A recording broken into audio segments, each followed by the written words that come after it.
Hello, gandang tanghali sa lahat. Bumili ako guys ng isda na GG.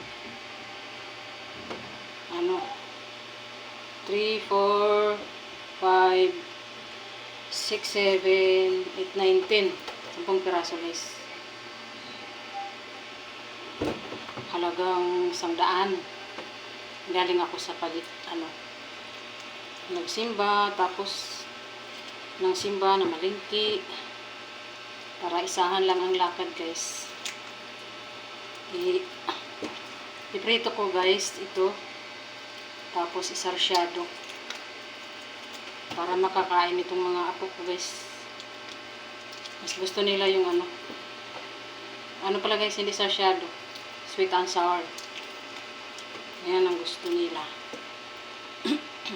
Pag lang kasi guys, pinirito, hindi sila hindi ganado sa kain guys. Mas maganda yung lagyan mo ng twist. May pa twist pa guys para mapakain. Sarap nga guys ang isda, ewan ko ba, mga bata ngayon guys, diba? Ayan, marami yan, 10 piraso. Tapos nahugasan guys ang aking isda. Lagyan natin ng konting asin lang guys, huwag masyadong maalat, konti lang.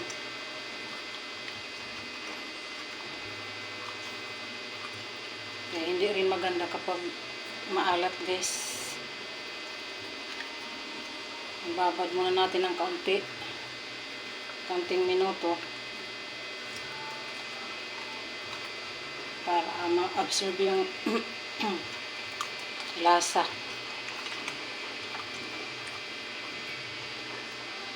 Tsaka lang iprito.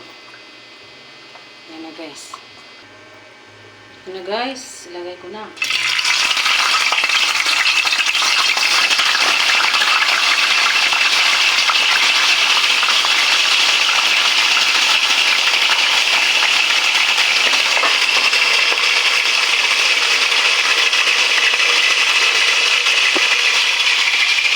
Takpan natin guys.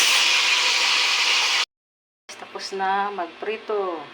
Magtira ko guys ng hindi ko isasali sa sa sweet and sour. Yan, 3 na yan. Mas masarap kasi guys yung plain lang siya. Ito na yung aking ricado, bell pepper, sibuyas, luya, bawang. Yun ang iprito ko guys. Crunchy yan. Ay sweet and sour. Igisa ang sibuyas. Ang bango guys ng sibuyas. Sunod, bawang, luya. Na ako guys ng ketchup tsaka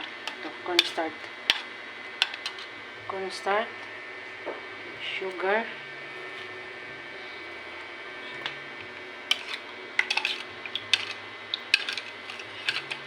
yan, para sabay na silang ilagay doon guys.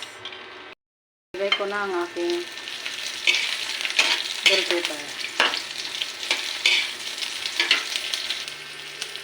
Ito na guys, ilagay ko na ang sauce ng ating isda. Yan yung sauce niya. Tapos ilagay na guys ang pritong isda. Yan.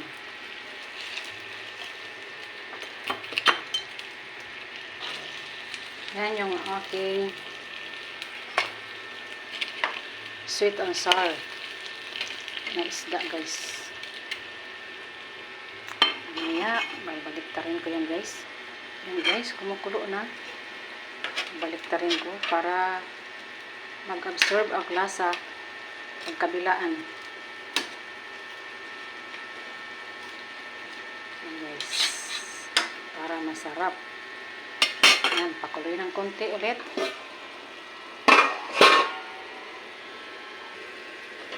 Yan na, tikman na natin guys.